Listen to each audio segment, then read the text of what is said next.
coming at you.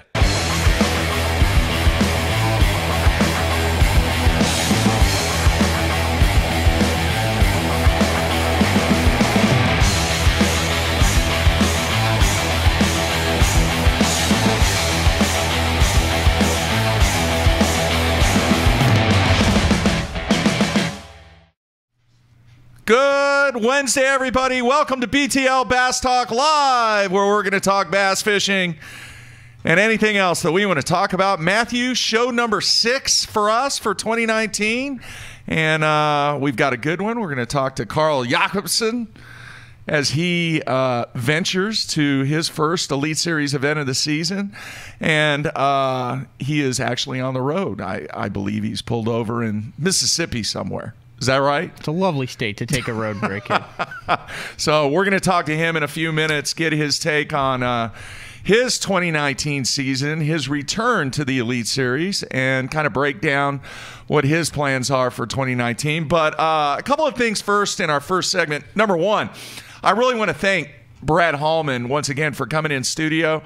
That and we don't get a whole lot of technical breaking down stuff and really into the tips and techniques, but dude, I learned a lot from that show yesterday, and the feedback that I have gotten from some of the viewers has been outstanding about how, even though Bradley did not have that great of a tournament, middle of the pack, but the information that he conveyed about what it took to get dialed in on Sam Rayburn with those conditions was priceless. He did an outstanding job, and right now we're kind of planning on getting Bradley on after each FLW event, no matter how he does, to really kind of break down what took place at that stop on the FLW Tour. So outstanding show yesterday. If you haven't listened to it or watch it, you need to do so.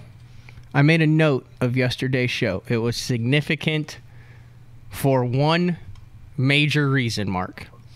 What was that reason? Think of yesterday's show, everything we talked about from the start to finish. Or perhaps what we didn't talk about. I don't know, man. I can't answer that one.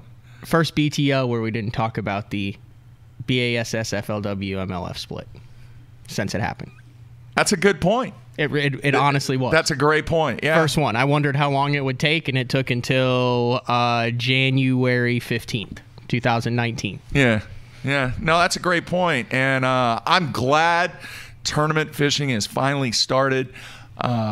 We can get into some other discussions besides this one and this tour and that tour, and really start to break down how these guys are performing. All right, a couple of things real quick that I noticed from yesterday. Not from yesterday's show, Matthew, but a new theme, new mode for bass on their website. They have this new, oh my gosh, this new motto. They're really rolling it out. What is it? Big bass, big stage, big dreams.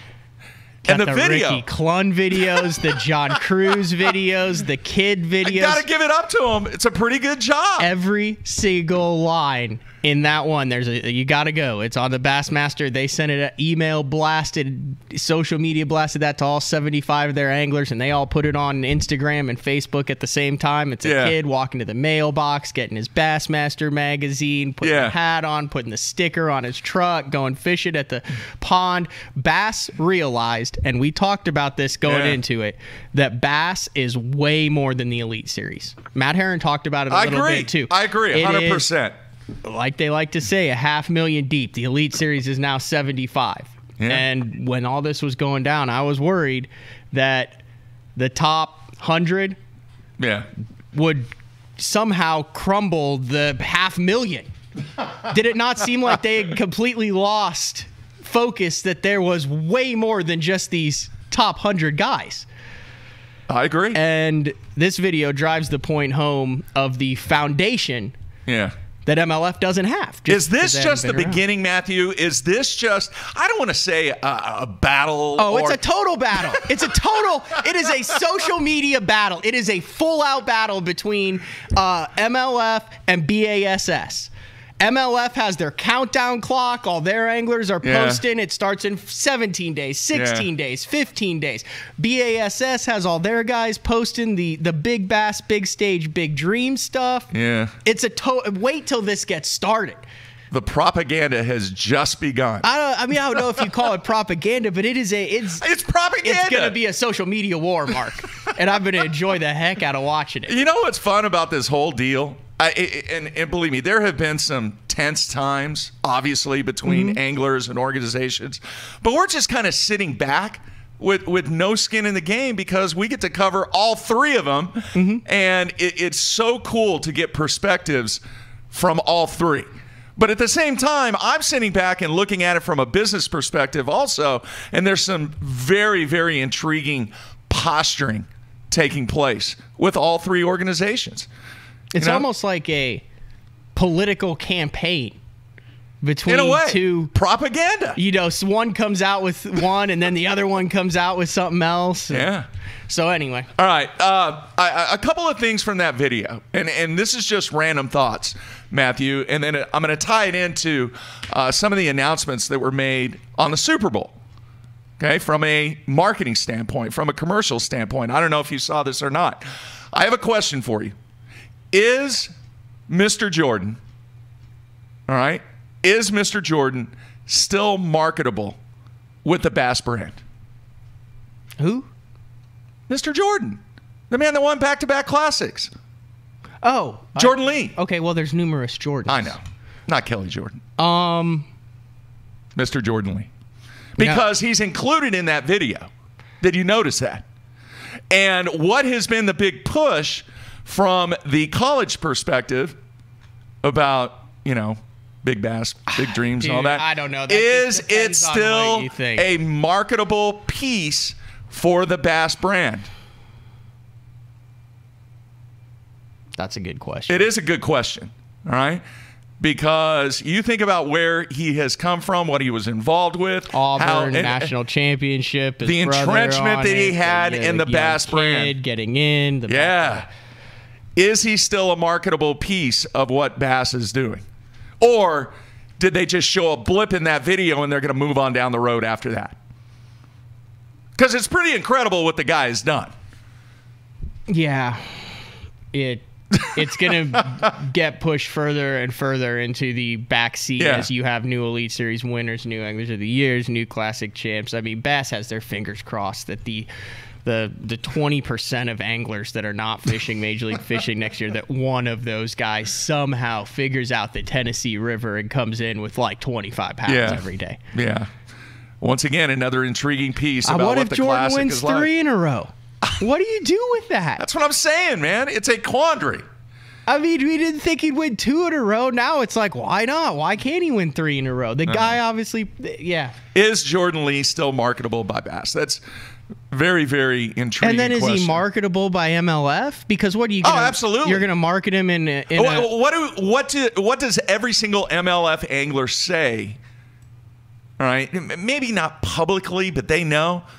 What's still the biggest event in this game? The MLF World Championship or Red Crest, depending on who you ask over there. Some people, yes, they will throw that out there. I mean, it's a world championship. But everybody knows, dude. It's a universal title. It's the Rose Bowl, not the Super Bowl. Not the granddaddy of them all. It is the title. All right, anyway. So this week, actually, I think it was toward the end of last week, some numbers came out for advertisements during the Super Bowl. Anheuser-Busch is spending, you can do the math real quick, all right? They have committed to 5.5 minutes of commercial spots. Holy cow. 5.5 minutes. How much do you think it is per 30-second spot? 1.2 mil. Oh, my friend, you are so wrong. 2 mil. Keep going. 3 mil. Keep going. For 30 seconds. Keep going. 4 mil. Keep going. 5 mil. $5 million for a 30-second spot. And MLF has 3 of them? $5 million. It's a joke. As far as we know, they did not. Okay, and they've committed to 5.5 minutes. That's 27. That's a lot of freaking beer, dude, that they got to sell to cover that back. 27.5 million. Holy guacamole. $5 million for a 30-second spot. So obviously they're going to have some sort of running like mini movie thing. Now, Well, no, they could split it up. I mean, I know. they could have 4 different spots and That's run what I'm them. saying. They'll probably, the way that with that much time, you think each 30 seconds. You know how they've done that thing where it's like a little, you know, just like the big dreams, big bass, big stage, big dreams. Now, one of the questions, and I'm going to send this back to the fishing route. One of these questions that I am going to ask Dave Preck, Bass's, you know, vice president of media communications and longtime employee, is, and they may not answer this, but all I want to know, and I don't want to know dollar amounts, they would never tell me anyway, but is there posturing, is there positioning to actually take advantage of 2 things? One, the Bassmaster Classic. Do they increase commercial rates for the airing on ESPN? Are the rates different for the live coverage during the Classic than they are during a regular season event? Because wouldn't you think that they would be, Matthew? Because is that not probably? You always talk about that. Yeah. So maybe there is an additional revenue generated based upon the theory of what the National Football League does with the Super Bowl. I don't know. I would think so, but I don't know. I'm really curious about that. It just so next week, is this when you break out the Mark Jeffries wasted money financial disaster pipe dreams? No. 30-second spot? No. Why would I no. Why would you even say that? Just based on some of the comments you said over the last couple days. No. I could just see you being like, do you think MLF is going to charge more for the Red Crest? I don't know. Does FLW charge more for the FLW Cup? I don't know. It would seem like a smart business model, would it not? It would. So I don't know. Well, I'm going to dig in there and see if we can find out. But have you seen the Rick Clunn one? Huh. The Big Bass, Big Stage, Big Dreams. There's 3 versions right now. There's a John Cruz version, there's a Rick Clunn version, and then there's a generic version. So I don't know if they're going to come out with these for every angler. I mean, if you go down to the Meet the Elites, who wrote all these? I wonder who wrote all these. Did they get... Oh, I'm sure they had a PR firm. No, Andy Crawford. No, every single elite now has like his own, you know, meet Scott Canterbury, meet Jeff Gustafson, meet Chris Groh. Yeah. Pete Robbins, David A. Brown, Andy Crawford. Yeah. John Nepperan. Yeah, all the same guys wrote it, but they all have their feature, and then you can read all about them and stuff. So definitely some emphasis put on the anglers, one of which, for the second time in his short career, he's only been fishing 8 years over here, Mark. Yeah, and he's got some Jocumsen. stats, man. Yeah, I'm going to hit those stats with him. I'm going to kind of give him a little bit of a quiz to see if he is aware of how good he has been for the past 2 years. Yeah, qualified through the Opens. 11th place in the Eastern Opens for the second time, and is back on the Elite Series after 2 years on FLW. And did well. Where he did very well. Yeah. He was on FLW Live and made the Costa Championship out of the Northern Division and had a top 20 in the 25 in the Costa Championship. And he did okay in the U.S. Open, too, didn't he? An 18th place finish in 2017 in the U.S. Open. Yeah. That's cool stuff. I mean, that's part of the reason why we're having him on. Carl Jocumsen's finish in the 2017 U.S. Open off the top of your head. You have done your homework, Mark. I mean, that's just a fact. You're all about the U.S. Open now, aren't you? All about the U.S. I'm not going this year. I can't go this year. I've got Costas. All right. We're going to take a break here on a Wednesday. I like this 3 shows. A lot of people are digging the 3 shows a week too, Matthew. Good stuff. All right. Next week, we'll talk about what we're doing next week when we wrap things up today. All right, everybody stay tuned on a Wednesday. We'll be right back.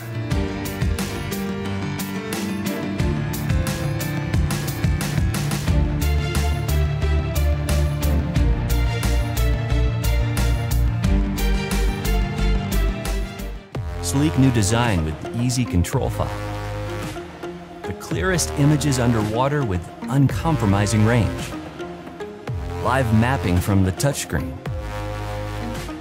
View notifications, video, even Google Maps on screen.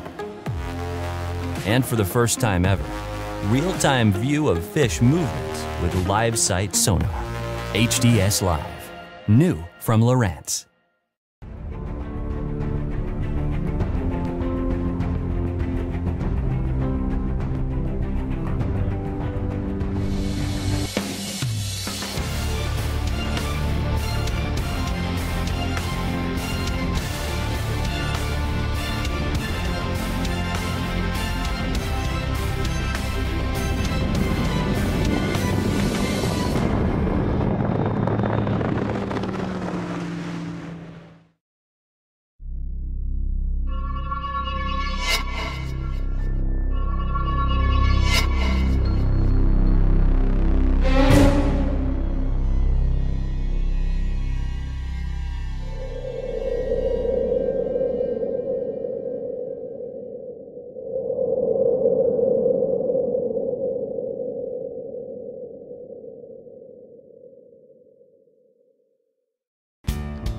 It's about the hours spent getting everything just right.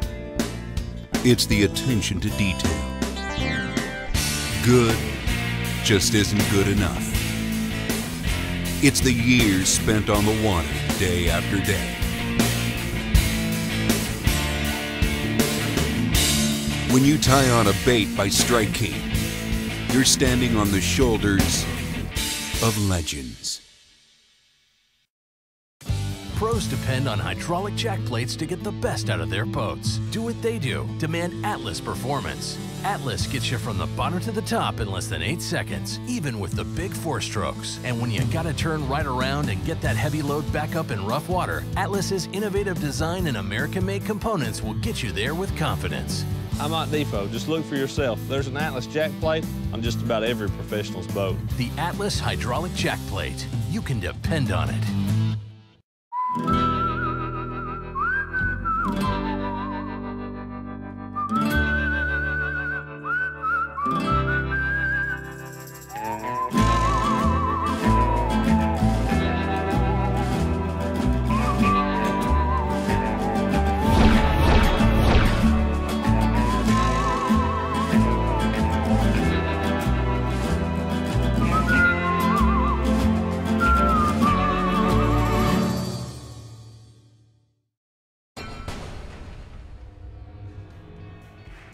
Hey guys, Aaron Martins here. I'm going to be telling you about a new product by SUNLINE. It's SILVERADO PE x8. I've been using it almost extensively all year for my frogging, flipping, drop shotting, shaky heading, worming, jerk baiting. It's by far my favorite SUNLINE braid. And I honestly, I don't say this unless I think it's true, but honestly it's the best braid in the market of any of the braids. Definitely check it out. It's a price point line, $14.95 for 165 yards, and that could last you a whole year, just one spool with using leader material. Again, it's SILVERADO PE x8.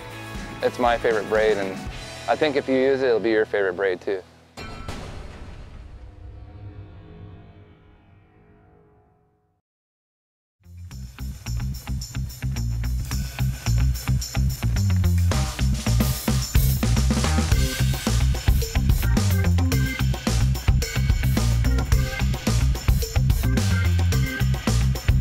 All right, we are back on a Wednesday. Getting after it, show number 6 of 2019. Last night was a disaster, dude. I don't even want to get into it. It has been a really, really tough morning. You brought it up. I know. I didn't bring it up. Man, up by 9, lose by 9. Up by 9 at the half, lose by 9. I can tell when you lose because you're kind of a little harsh with me. Really you frustrating. take it out on me. Really? I do not. No, I can tell. You're shorter. You don't really say anything when you come into the studio. It was one of the worst feelings that I've had in 25 plus years of coaching basketball. It was brutal.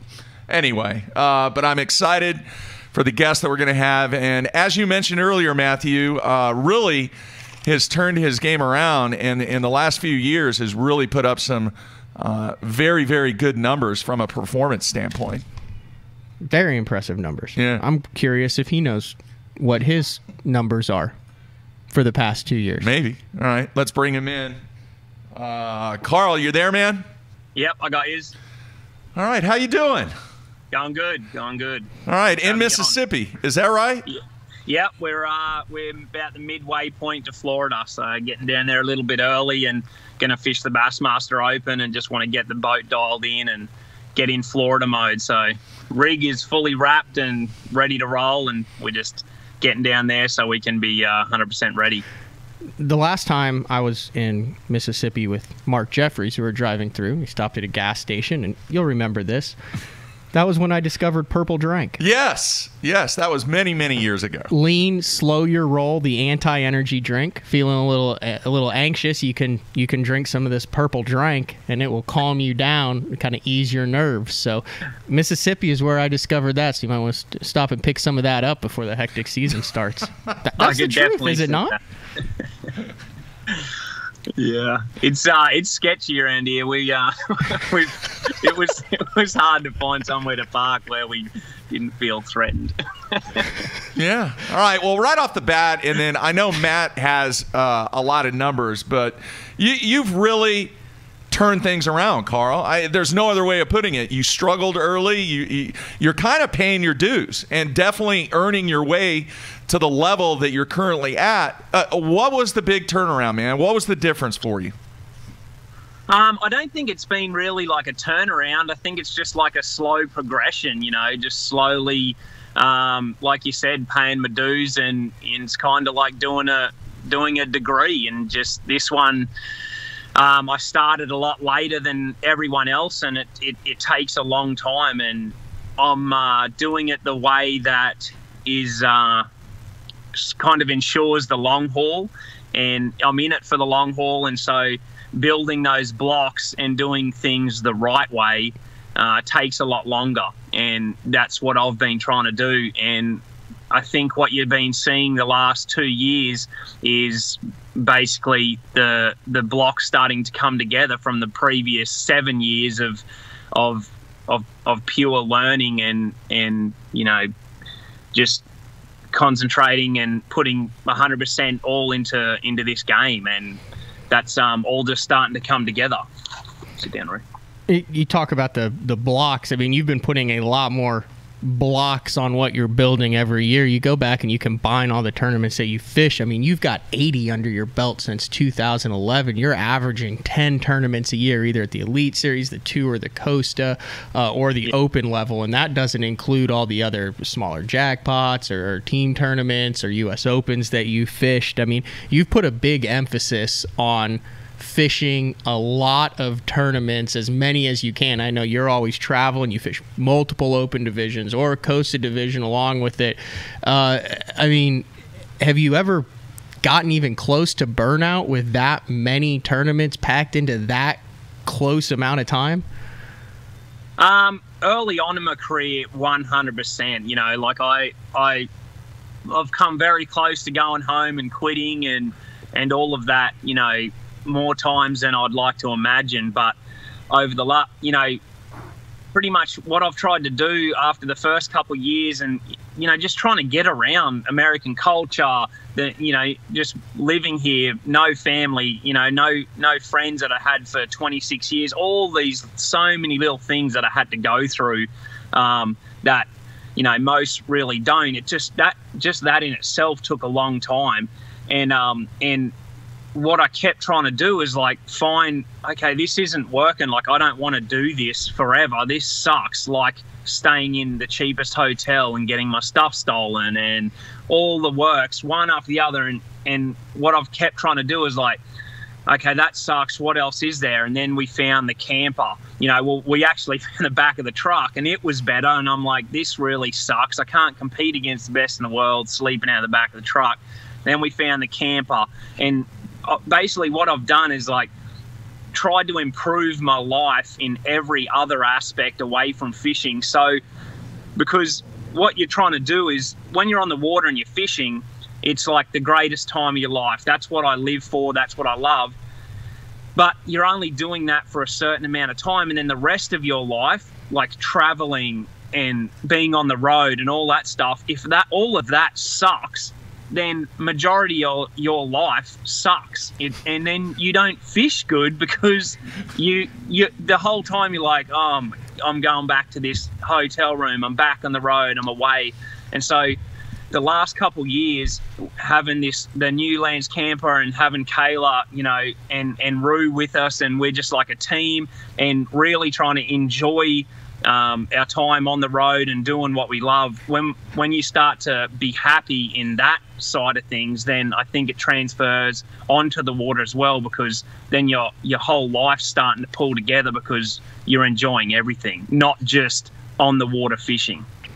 So 26 events in 2017, 2018 will go tour. Opens, Costas, Open Championship, Costa Championship, in 2017 U.S. Open. How many top 20s do you think you had out of those 26 tournaments?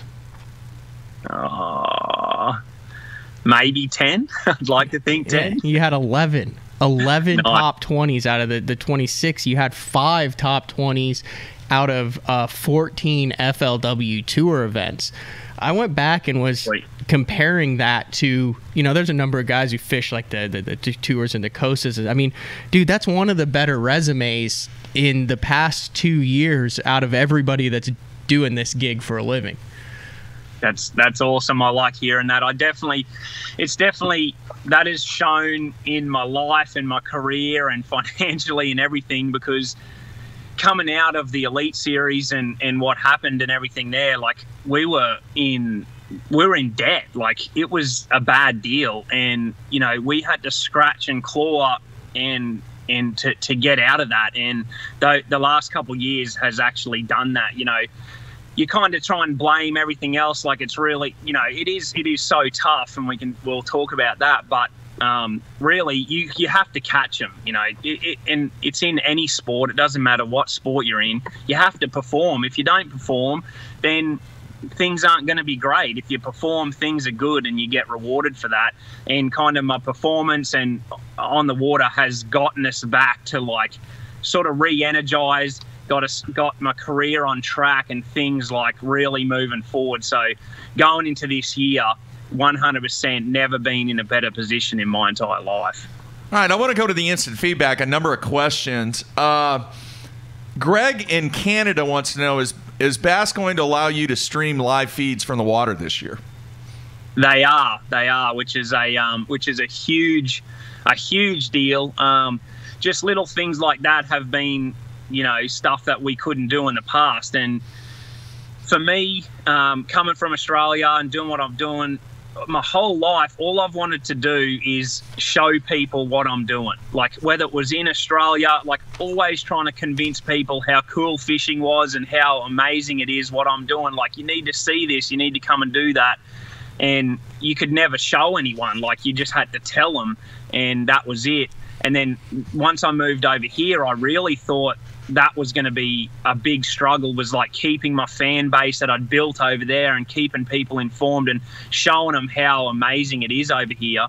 And so FLW allowed me to go live, and instead of when I was on the Elite Series, I had to be in the top 5 of the best guys in the world just to get on, and I was lucky enough to do that quite a few times. And Bass really saw the Australian response. That was one of the big reasons live blew up, was that very first event at Gunnersville. I made it on live, and Australia just, like I said, they blew it up because they're so hungry to see what happens over here and learn from everything. And so for me on the FLW tour, being able to go live every day was actually way bigger, because people got to see me go live on the very first day before I knew anything was going on. Like when you see live, you see the guy, he's had 2 days and he's hammering them already, and you sort of see him dialed in. But when you get to watch him the first day and all their stuff they found in practice is gone and they have to adjust, people really like it. And so it sort of really went good for me. And then towards the end of this year, Bass let me go live at the Table Rock Opens Championship, and I went live at the Coaster Championship. And those two videos on YouTube had over 100 million watched minutes just from my YouTube channel, which is not much at all. So people are streaming it, they're loving it, and now being able to go live on the very first day of a Bassmaster Elite Series is going to be pretty crazy. You can talk about bringing people into it. I'm not exactly sure what this is, but your Jocumsen's experience of a lifetime. What is this stuff that I'm seeing on this? Like, is this something that like Jeffries can pay to just like come fish with you and experience life like Carl Jocumsen? Yep. So what that come from, basically coming home this time. I went home back to Australia. Hadn't been back to see my family or anyone for 2 years. And so I got to go home with Kayla last year in November. And when I got back there, like the response and the enthusiasm from my supporters over there was tenfold to what I could have ever imagined it. It's one of the most humbling and coolest experiences ever, going home, and they're so passionate. They just everything about it, but it's so hard for them to even think about coming over here and what they would have to do and to fish a tournament, it's a dream for a lot of the people, a lot of the anglers in Australia, and then sort of to see how passionate they are about following me. So, I basically put a package together to try and give, the Australians offer an experience, like a high premium experience that you can fly in, we'll pick you up, and I'll take you right through a Bassmaster Open experience, and for the whole week, and you'll get to practice with me, fish with me. And a lot of people might take that for granted, maybe that live here or are regular co-anglers, but for a regular tournament angler, especially from Australia, that's an experience that that is a lifetime experience. And I had a few Australians come over last year, like the winner of the Hobie Fishing Worlds, Richard Somerton, and some of those guys, and I've taken them, through my sponsorship deal, through a similar tournament, and when they finish it, they just say to me, I'm not lying, that was the greatest experience of my entire life. And some of those guys have fished all over the world in all sorts of tournaments, and I had that feedback so many times that I'm like, I need to start offering this and give people an experience. So that's basically how it came along. But what was interesting is when I offered it, it went ballistic, and I got hundreds of emails right through, and we charged a pretty high price to do it, and half of them were Americans, so they want to do it too. That's pretty cool. Yeah, I think it's just like I think they're scared to jump in to a first tournament, so having someone to say, okay, I'm going to really take you right through it, and you're going to get to experience it all with me, come to the meeting, and I'm going to organise everything.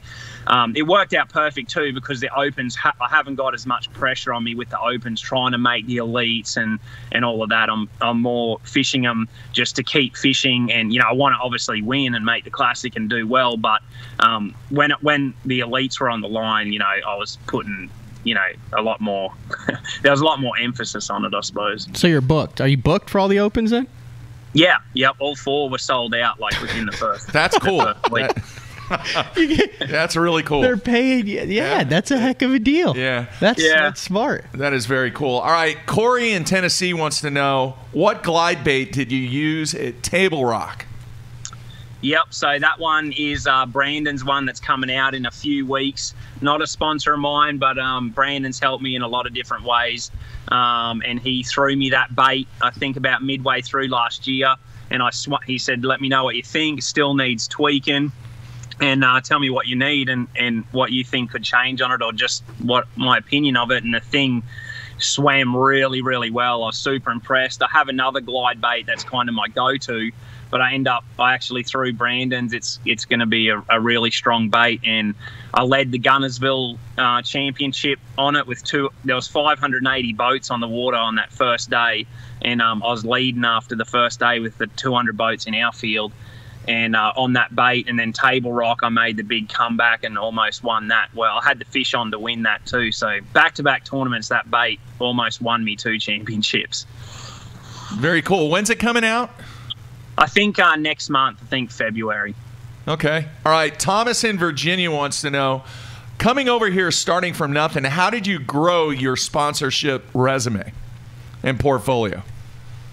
Yeah, everything to do with sponsorship with me, has been just, I haven't chased anyone ever. I've never looked to try and get a sponsor.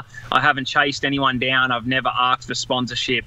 I've just done everything I can to improve my fishing and my social media, presence, and my content and everything that I do. I just try and improve that and let the results and what I'm doing do the talking. And then if someone wants to sponsor us and someone wants to come on board, then they contact me. And I think that's a huge thing that we need to push a lot more with these young guys with high school, college. You need to have runs on the board before you even look to get a sponsor. From a young kid, I loved Shimano, I loved Miller rods, I loved the good stuff, and I saved my money and I bought that stuff. And even though I had sponsorship deals or offers or, for free stuff, I didn't want to use that. I wanted to use what I love using. So buy the baits and buy the line, the reels, the rods that you love to use and that you truly have a passion for using, even when it comes down to your boat, motor and trolling motor, everything. And then use that stuff and perform and do well, and then let that stuff come to you, because if you perform well enough and you do the right things, they will come to you. But when you go reaching out to them before you've done anything and you've got your hand out, it's just not going to happen. All right. He also wants to know, speaking of Thomas in Virginia, can you elaborate or say anything about how you grew your relationship with Lance Camper? Yep, that was the same kind of deal. So I found out that, in Australia, my whole career, 10 years, I slept in a swag, which is a roll-up bed. And it's a canvas roll-up bed. And there's no gas stations, there's no hotels, anything at any of our lakes in Australia. You are in the middle of nowhere. You rarely have any service. But part of the whole experience and why I had a passion for fishing was the camping, the fire, camping beside the water, just the atmosphere of the whole outdoors, and then being on the water. And when I moved over here, that just all went out the window. It was all hotels, it was all cities, and then, the natural part and the good part was getting on the lake. But anything after that, I hated it. And somehow we saw a guy in an RV that was fishing, and he pulled this big RV bus up beside it, Oneida, and Kayla and I had been sleeping in the back of the truck, and mosquitoes bit us all week. I think it was hot, it was middle of summer, and I was done. I think I come like 150th, and I'm like, what am I doing? I'm hating everything about this. And this guy gets out of the RV, he just finished competing, and he's all happy, and he come like 160th, and I'm like, and I said, do you camp in that? And he said, yeah. He's like, we travel all around, all the tournaments, and we just love it. And then he showed me in there, and I was like, there's campgrounds at all these places, and he's like, yeah, every one. And that's how it started thinking. And you guys know Gene Eisman. Gene has been a massive, mentor to me and a help, and has been a big supporter of everything that we do. And I started telling him about it, and we were like, started looking into it, delving into what we could do, and we found the Lance Camper. I'm like, that's the deal. It goes on the back of the truck. You can tow the boat still. You can camp. And so we found this old beat up cheap one, and it was in Austin, and it was wild. This guy sold it to us, and he said that all this stuff was fine, and we went down there, and he bolted it onto the back of our truck with ratchet straps, like the little what do you call them? Ratchet straps. Yeah. And we had to drive to Florida to the first elite, and we had 4 ratchet straps like down on this camper. Anyway, it was wild, and we got that. But the first time we stayed in it, we just fell in love with it. We're like, this is the deal. And this is pretty much what I've done my whole career, or especially over the last few years, is we loved it so much, and we were like, this is what we want to do. We basically told everyone about it and showed what we were doing. We had social media. We took good photos. We did videos, and Lance didn't sponsor us. We bought it, and we just put it out there, and we tagged them in it. They found us through tagging that on Instagram and came to us and said, hey, we don't want you promoting that old camper. We want to get you in a new one. And bang, one of the biggest sponsorships, we've ever had. Just came from that. But we didn't go out to Lance immediately and put our hand out and say, hey, what can you do for us? We want a new camper. This is who we are. We did our thing. We gave them, we put it out there. We gave them some free stuff, and if something comes from that, that's great. If it doesn't, you can you just continue on. But it was basically getting something that we loved and what we use, and used it, promoted it, showed them that we love their product, and then they came to us. That's good stuff. That's really cool. I knew Carl when he rented a room from Fred Rambanis, and he carried a single mattress in the back of his truck and would stay, he stayed in a hotel room, sleep on the floor in that single mattress. So this is my serious question now. Because, I fish a lot too. But I get stressed. I get stressed out really easy. I don't know if you know that about me. I'm a little high strung, Carl. So you've got a dog, a co-angler that is paying for experiences on all these opens that is going to be with you, a camper, a fiance, live cameras in the boat, a YouTube series that you are filming. You have more damn electronics on your boat and stuff than anybody that I've ever seen, between the hydro waves and the graphs and all the special things that you do with the laptops and the iPads and all that stuff. And a case of Maalox. Yeah, how do you not have a mental breakdown, and how do you keep all this stuff together for a year? That's a good question. You know, Kayla is a huge help, and having someone on your side and having a team definitely takes a big workload off my shoulders. When Kayla started coming on the road, you know, her big deal was like, how can I take away from you the things that you shouldn't be thinking about, that you can concentrate just on the fishing? And so having that, you know, going as a team and having someone that's on your side and supporting, you know, what we do is a massive part. But, you know, that's what everything you mentioned there is what it takes to be successful. Like, you have to be doing everything. If you're not, you sort of, if you're not going forward, you're going backwards. And so we're continually thinking of like the latest, the newest thing. What can we be improving?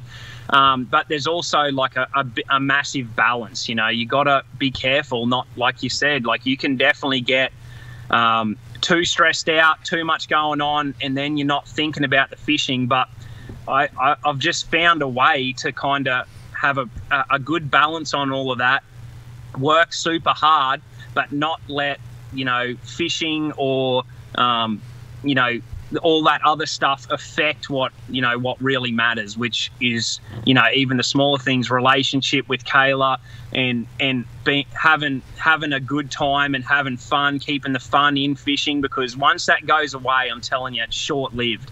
That's what happened to me.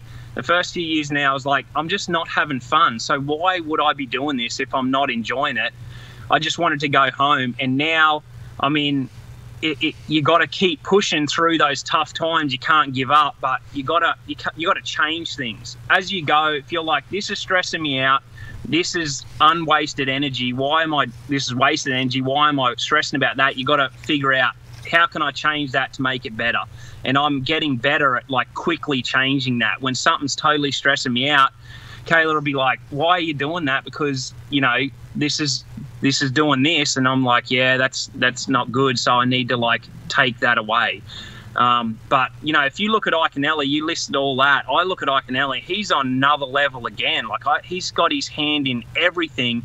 And in the fishing industry, you just kind of have to be to survive. Like, I think I've done really, really well. I think what I've done better than anyone is to survive in the game as long as I have without winning an event. Like, I've never won a big amount of money, and I've come into it with no money, and I've gone dead broke, and I've gone way into debt, and I've clawed my way back out of debt, and I've got in front again, and I have never won a big chunk of money. And these guys that kind of struggle, I think, if you won $100,000 or a big chunk, that would just make life so much easier.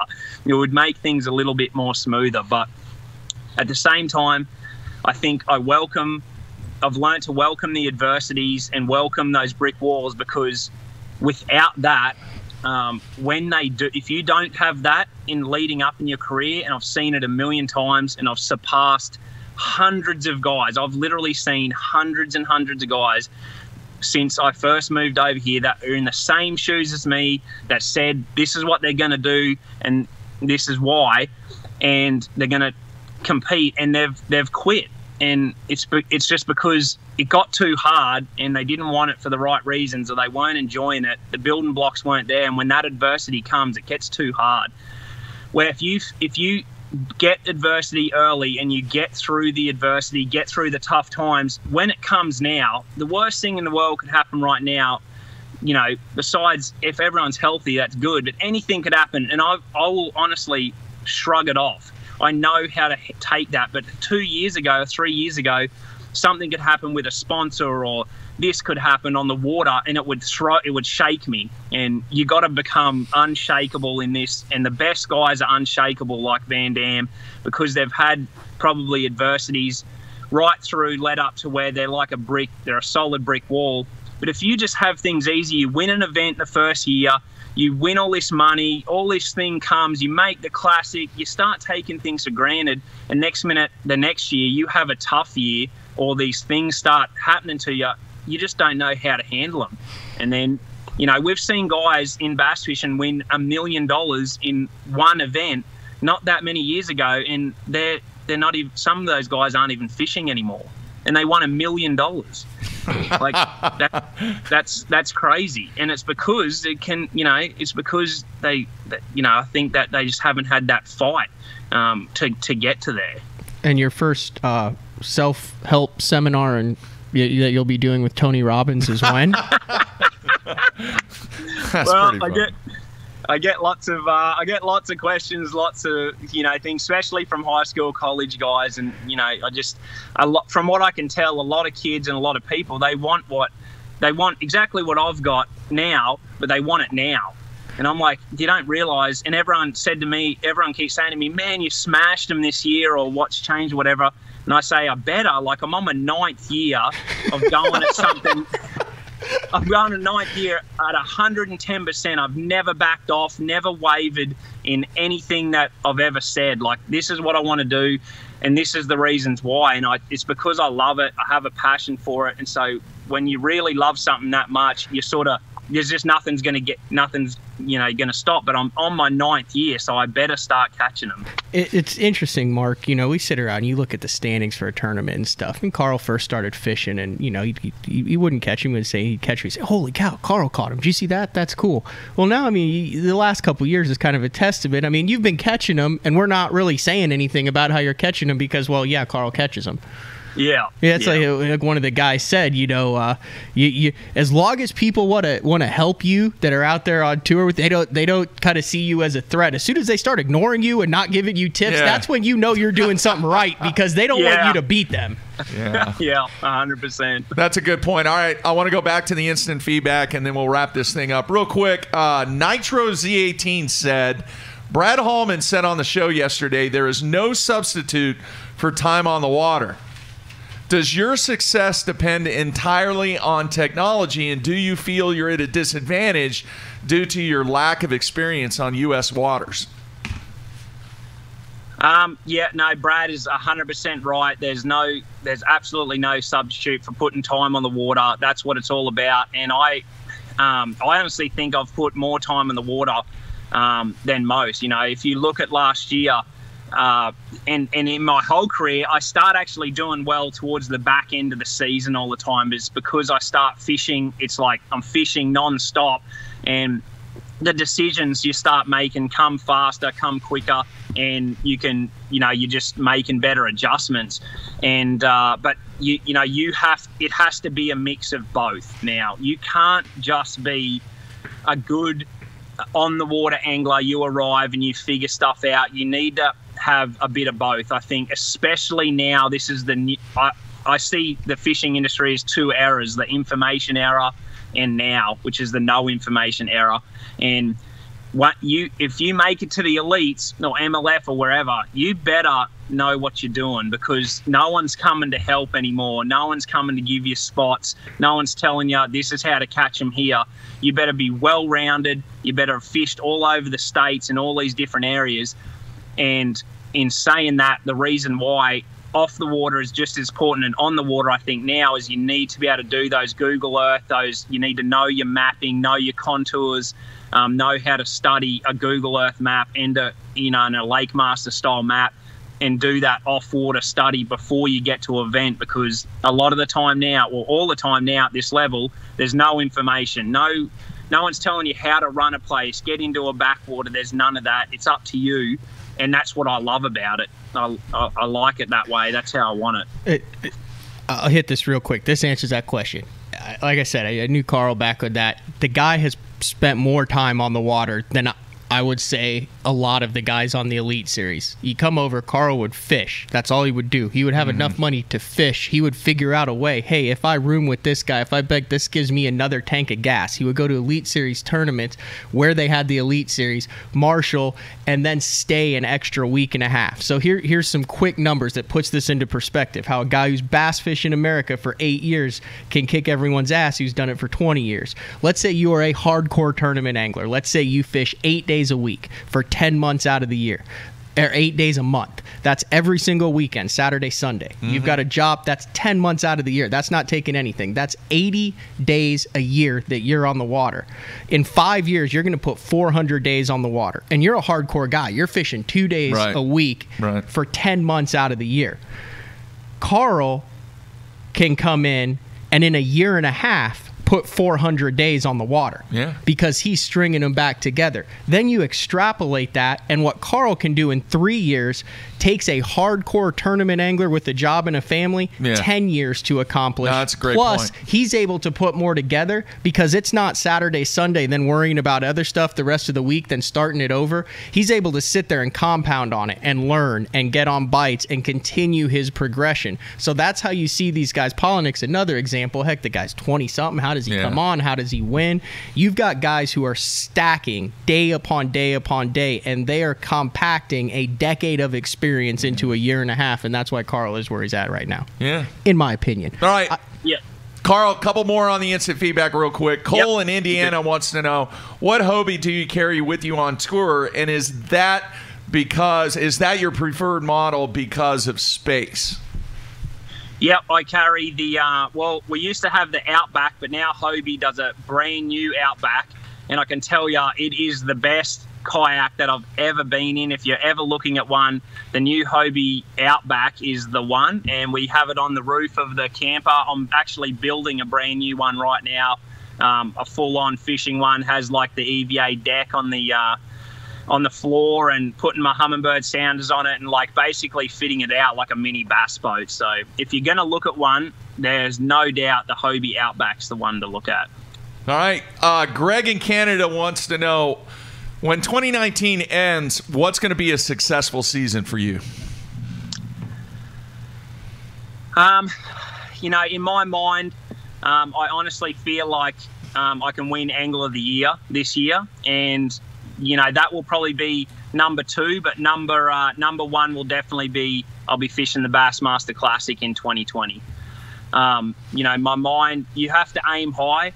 And I feel like I'm really coming into my own in my fishing career. I feel like I've paid my dues, and I'm just, the schedule and the way it sets up and the way things are fishing, I just feel like I can give Angler of the Year a really good run this year. And you know, the majority, the goal will be 2020 Bassmaster Classic, no doubt. The dog is cracking me up. He just pops up and down. Rue does. She's like, hey. That's pretty cool. All right. Any chance that you could reside permanently here in the U.S., Carl? Yeah, I've got I've paid. I've been on. I'm on my third 3-year visa, and the reason we went home is because I had to go back and do all the visa stuff and attorneys.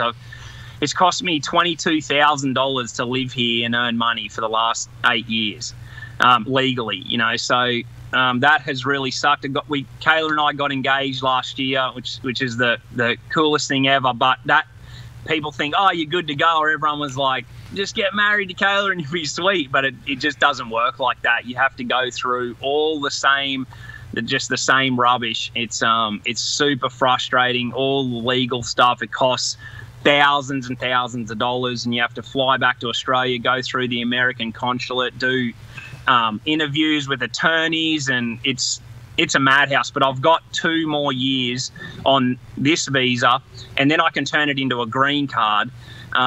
But, you know, I've got a social security number, I've got a US driver's license, and I've got a visa. And those 3 things there, I didn't have my first 2 years here. And I mean, if you're in America and you don't have them things, it's a nightmare to get anything done. I mean, getting a fishing license, you'd want to pull your hair out, like, to get a fishing license. And that's the minorest little thing. So you can imagine, like, every little thing you need your driver's license for, all those things you just take for granted, was hard for me for years. But things are getting a little bit easier, and I can earn money and all that stuff. But yeah, hopefully the plan is to be able to live here for sure. I never thought of, like, I dread going into Walmart at 2 a.m. Like, you're with your buddy, you're like, what's the over-under? This takes over half an hour to get the license for the week when you show up to a tournament. And, they just look at you and they're like, out of state. I don't know how to do one of these. Yeah. And then imagine you don't even have the driver's license. Yeah. That's what happened every single time, every tournament, every place we went, all over the country, just one after the other. It's a nightmare. Wow. All right. This has been really, really cool, man. It's an impressive story, Matthew, what he's done over the last 8 years. And I'm glad to see you back on the Elite Series. And I think 2019 definitely could be a breakout season for you, Carl. Yeah, I think so for sure. Just all these little things happen in your career and over your life that happen when basically when you keep going, and you just never know what's around the corner. And for me, the fishing industry is hard. It's just tough. It's almost impossible to make it as a professional angler if you look at the stats and look how it's done. But I feel like the last 9 years and everything that I've been through, I think it's come down to this right now, and there's never been a bigger opportunity for me. So I'm so excited. I really just want to get this year started. It's going to be the best one yet. You know why Cool it's going to stuff. be the best one? Because it's filled with big bass on the big stage with big dreams. Yep. Exactly. That's it. All right, man. Be careful in your travels going to Florida, and you're welcome anytime here, man. Great interview, great stuff, and wish you nothing but the best, man. Thanks, guys. Thanks for having us on. Anytime we want to do an interview, just hit us up. We'll get driving. All right, cool stuff. Take care, See you man. guys. See ya. See ya. All right, there you have it. Carl Jocumsen. Good stuff, man. He's definitely got his act together. The guy has busted his ass. Yeah, I did not book him because he's from Australia. I booked him because he's had 11 top 25 finishes in 11 top 20 finishes of his last 26 tournaments, and has qualified for the Elite Series twice now, and has 5 top 20 finishes at FLW and made the Coastal Series Championship and the Opens Championship the last 2 years. I could care less where he's from. There's plenty of guys that are not from America that are getting their ass kicked. Yeah. Yeah. Very cool story, though. Very cool. And I don't know, man. We're gonna see what happens. I am ready for this thing to get started. It was so cool to get the FLW kicked off, and just seeing what's taking place, seeing what these guys are doing. And I want to end the show on this, Matthew. It's been a while since we've had something. What was the primary pattern and the primary bait that was used at Sam Rayburn? Crankbait? A crankbait and dragging something. And a spinnerbait. Yeah, and a Carolina rig. A little bit. All right, pretty standard protocol Very standard. for this time of the year. Are we going to see in Florida, because, I mean, the next few tournaments are just, I mean, Florida's going to get hammered. Are we going to see anything that is going to be unique, or are we going to be stuck in the same typical type of lure pattern and areas on Toho? Because Toho is going to get obliterated. Yeah, I think you're going to see a lot of creature baits, a lot of June bug worms, maybe A lot some of Florida prop stuff. baits. Now, here's the thing. Do any of those guys who are familiar with that know how to fish a reaction bait that maybe doesn't play? Yeah. That's where we're going to see. I mean, if maybe Terry's got something up his sleeve to catch him a bunch of 2-pounders, then it's like, oh, that's a unique bait. You know, a trap maybe, and a unique crankbait, something like that. But I mean, the tour is going to be Pretty the standard same protocol, thing. though. Elite Series, the same thing. Yeah. The standard protocol. All right. Do you think? I mean, we're one in the books here. Do you think there's a lure that blows up this year? Do you think there's I was something... thinking about that. That was kind of what I was getting to. Well, but yes. Is it by the end of this year? Is there a lure that we're talking about that we don't know about right now? I don't think so. Is the only thing I could think of is the Tokyo rig, which is like a power drop shot punching deal. I but don't think so, Ike man. is trying to pump that thing. Yeah. But it's not that special. So there's nothing out there right I now. think he went off the other day on Ike Live about how the Nico rig was not a West Coast thing or a The Japan Neko rig. thing. However you say it. I mean, Hey, I'm saying grief. it the way Shin Fukai says Right. it. If Shin, Neko. if Shin says it like that, anyway, he said it was a Jersey thing. okay. Seriously. That's what he said. So I don't know what the story is on that. Anyway, here's what I want to do, Matthew. We haven't done it all week. I think I have things dialed in finally for the SUNLINE hotline.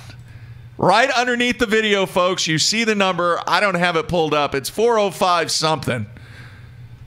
We're going to try and open up the 405 253. Obviously for our live listeners and viewers. 405 253 5543. First person to call You in. could try to call it if you're listening to the iTunes replay. I They wish would you get the best of luck. Yeah, they would get a busy signal because nobody would be around. But I want to see if it's truly dialed in the way that some I thought English lady answered it when I called it. It was like, Well, I think I've got it fixed. okay. So if anybody out there, Has there ever been a bass guy from England? Like an English or Scottish or I anything? don't think so. You know, from Yeah. that neck of the woods, like, you know, where they flip the moors? No.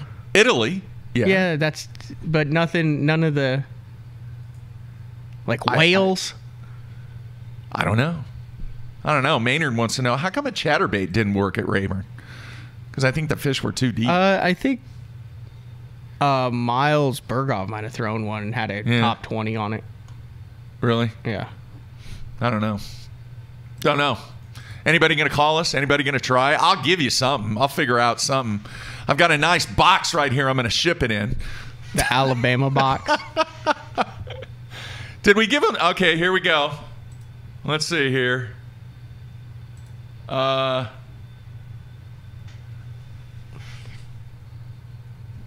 Let's see.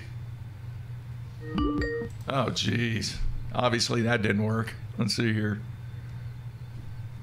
Strike one. Oh, Strike two. it's not working, Matthew. Let's see here.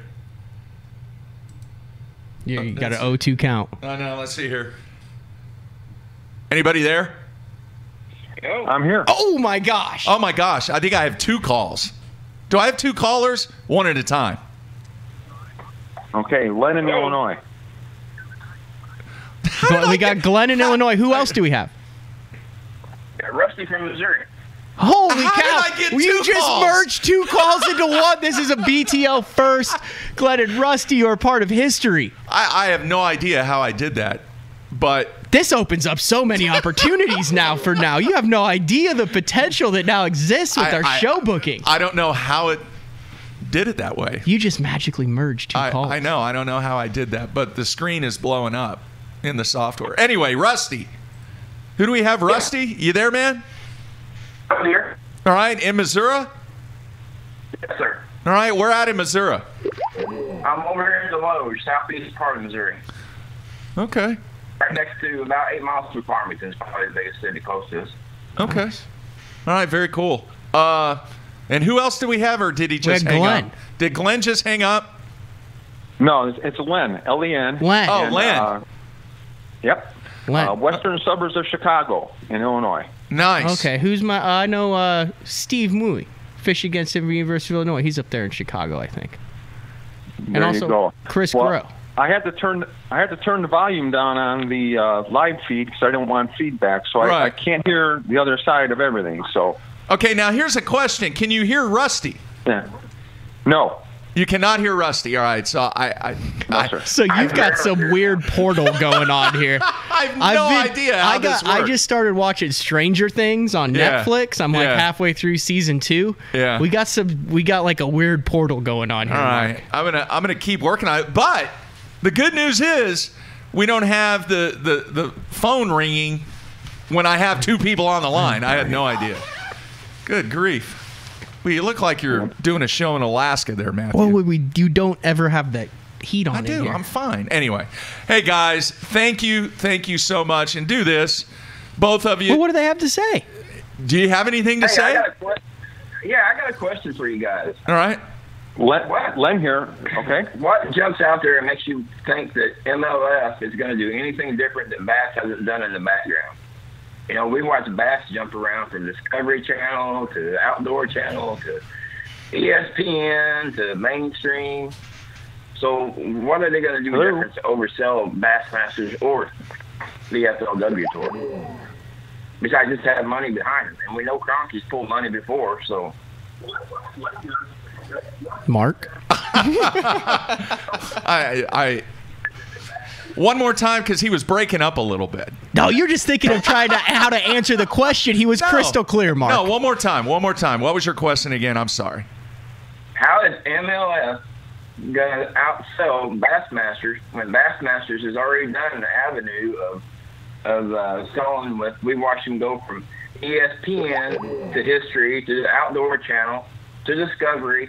They've already covered all the markets. I mean, what else is there left for MLF to outsell Bassmasters or outperform Bassmasters besides just having people with money behind them? Cronky's pulled money before. Right. That's a great point, and I think a lot of the money that is deemed, let's just say it's pending right now. It's kind of, there are a number of sponsors out there, I believe, from an MLF standpoint, they're in a wait and see kind of mode. They want to see how this first year works. Maybe they're kind of dipping their toes in the pool and putting a little money in, but I think they want to see how this product is truly going to be postured not only to the endemic viewer, but how are the numbers going to perform from a expanded coverage in the format that they are utilizing and with the anglers that they have. So I think it's kind of a wait and see attitude. The point that you make is a valid point, that the distribution from a media standpoint and what Bass is doing compared to what MLF is doing, it's kind of wait and see. We'll see, but you're dead on. Yeah, they've definitely expanded the amount of TV hours that they have. The one thing that Bass has that Matt and I talk about a lot is the 500,000 number. And that is very, very marketable to a lot of companies. But MLF has the star power right now. With no disrespect to either of the two tours, but they do have that star power factor, and we're going to see how that plays out in 2019. I'm old school. I'm a Bass Life member, and I've been that way since I was about 12 years old. So, you know, I just don't see the difference in it besides somebody getting some ruffled feathers, in my opinion, and talking to some guys over at Kentucky Lake last year that I think all of this could have been avoided. I just think that somebody seen a bigger avenue with money in their pockets and was a good salesman, in other words. I think a lot of guys are going to have buyer's remorse. That's just my opinion, but we'll see in a couple of years. We'll see. I will point out this. What was Ray Scott? The best salesman anybody had ever seen. Yeah. You betcha. Yeah. So. Yeah. All right, do this, man. Send me an email, mark@bassown.com, and I'm going to send you something. It's not going to be a package or anything like that. It's going to be in an envelope. Little gift card. Send him a I'm going to send him a gift card. Oh, okay. I got a gift card. I'm just going to put it in an envelope for you. All right, man? All right. Well, I appreciate talking to you, and good luck this year in your causes, Matt. Thank you. All right. Do we still have got Len? Len? Yes, I'm here. All right. Have at it. Sorry, you couldn't hear the question. We were going through the other question, so you're up. Yeah, well, just a technical note, there is quite a time lag between what we're talking about and what's coming up on the live screen. So, yeah, there's a reason for that. There's about a 45-second to 60-second delay, but everything matches up. That's in case I go off the rails and Mark needs to kill the stream before a career-ending moment happens. Yeah, that's why it's like that. Yeah, well, that's the reason we listen, though. I think the chemistry between the Matt and Marks of the world is a good thing. So thank you for that. And the other thing, I did make a short note that Mark must not have thought airworthy, but I want to know how Carl's going to maintain his Austrian accent while living here in the U.S. to differentiate himself from the rest of the anglers. Oh, I don't think that's something that gradually goes away. And sorry, man, there was a massive string on the instant feedback, so I was just scrolling through, and we're kind of short on time. So no disrespect to your post. No, I'm just kidding. No, but I mean, I think Carl, one of the reasons I had him on, I mean, we had him on when he was on because he was from Australia. Now we're having him on because of his performance and his return to the Elite Series and what he has done in the sponsor game with the live and all that. You know, that was one of the things I talked about with Mark before the show on was, dude, this is not the guys from Australia interview. This is a look at your performance and everything you have going on that really is shaping up for a great 2019. Yeah. I do appreciate your show, and I'll keep watching, listening, usually listening. All right. Once again, send me an email, and I'm going to send you a little gift for trying to be part of our first two-way call, three-way call. I had no idea how that happened, so I've got to get this dialed in. I'm close. All right. There's some sounds, that bubbling sound, that's part of the software. I got to get rid of that, but I think I know how to do it. I was afraid to hang up because I could hear Lynn. Oh, audio is perfectly clear on my side. All right. Cool deal. All right. Mark at basshone.com. I'll get you taken care of, man. No gift necessary. Just keep doing what you're doing. Good day, guys. All right. Thanks, take guys. care. All right. There you have it. I'm close, Matthew. I'm close. If you can get it to where they can hear each other. Yeah. I don't know if I can do that or not. I don't know. I didn't even know I could have two on at the same time. Well, that just happened. That's like That's like Tim Horton on Champlain catching two on the same cast. Yeah. Oh, you're way past. You got to go teach. Yeah, I think I'm being observed today, too. By the principal. Why? Did you do something? No. That's part of what they have to do. Big bass, big stage, big dreams. I think they're going to have like 10 or 12 of these. And I think they're going to drop them all the way up to the start of the season. Oh, I'm sure they will. It's pretty cool, though. It's a good idea. Getting some good advice. A think tank involved there. Yeah. Yeah. We'll see. Give them props for it. We'll see what the counter is. Do they counter, Matthew? Well, MLF. I think this is the counter to the MLF countdown. Yeah. That everybody's been posting. The 15, the 14, the 13 days to Toho with a different photo of Florida on it. I know. All right, real quick, folks. Please check back on the website. We are working on stuff for next week. Booked 100% next week. Steve Kennedy and Bernie Schultz. We are working on Brandon Polinick. We are working on Mark Menendez. And we are working on Gerald Swindle. All right? I think there's some news in the Asian carp front. Yeah. That Mark might be able to enlighten us on. So there is a possibility that we might be doing 4 shows next week. So check back, basshone.com. We'll keep you posted on that. And then we will go from there. It's kind of hard, kind of tight to get these guys' schedule going, dude. It's crazy because of all the shows that they're doing. Just wait till the year starts. Yeah, so we're going to do everything we can to get these guys on there. Thank you so much for everybody on the instant feedback. Great stuff. I want to thank Carl for taking time out on his ventures to Florida. Good stuff. And once again, make sure you check out, if you haven't, the Brad Hallman show from yesterday. Great stuff on Sam Rayburn. Matthew, it's going to be cold this weekend, man. Stay warm if you venture out. Everything got canceled. Did it? All the derbies. Already canceled. Canceled in advance. That's a good move. All right, everybody be safe. We will talk to you on Monday or Tuesday. Everybody stay tuned.